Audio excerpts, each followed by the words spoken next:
ఈరోజు పుదీనా టమాటా పచ్చడి చేసుకుందామండి.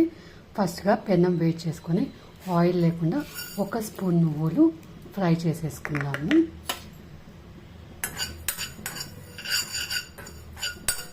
చూసారు కదండి, నువ్వులు ఫ్రై అయ్యాయి, పక్కకు తీసి పెట్టుకుందాం. ఇప్పుడు అదే ప్యాన్లోకి కొంచెం ఆయిల్ వేసేసుకుందామండి. ఆయిల్ హీట్ అయ్యాక పచ్చిమిర్చి వేసుకుంటాం. ఏంటండి 8 to 10 పచ్చిమిర్చి మీ కారం పచ్చి వేసుకోండి. ఇది ఫ్రై అయ్యాక వెల్లుల్లి చింతపండు అండి, ఒక 10 to 12 వెల్లుల్లి, చింతపండు కొంచెమే. ఇది జస్ట్ ఒక 1 minute ఫ్రై అయితే చాలు.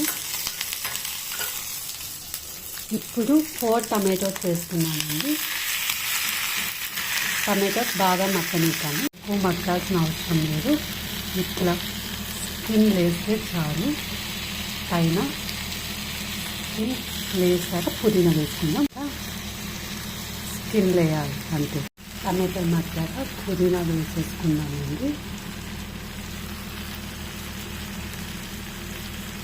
ఇప్పుడు బాగా కలిపేసి ఇది కూడా మగ్గనిద్దాం. ఇదే సరిపడా ఉప్పు వేయండి.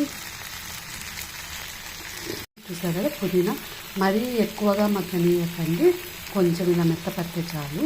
లేదంటే దాని ఫ్లేవర్ అండ్ టేస్ట్ రెండు పోతాయి. ఇంకా ఆఫ్ చేస్తున్నాను.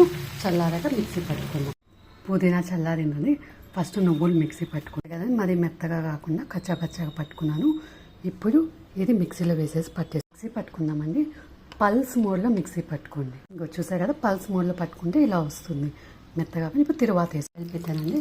ఆయిల్ హీట్ అయ్యాక కరివేపాకు, శనగబ్యాళ్ళు, ఆవాలు, జీలకర్ర వేసేద్దాము తిరువాత కోసం.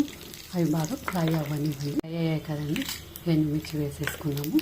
ఇవి ఫ్రై అయ్యాక ఆఫ్ చేసేసానండి.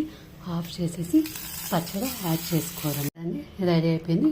ఇది రోటీలోకి, చపాతీలోకి, అన్నంలోకి, దేంట్లోకైనా బాగుంటుంది. హెల్దీ కూడా. ట్రై చేసి మీకు ఎట్లాగుందో కింద కామెంట్స్ చేయండి.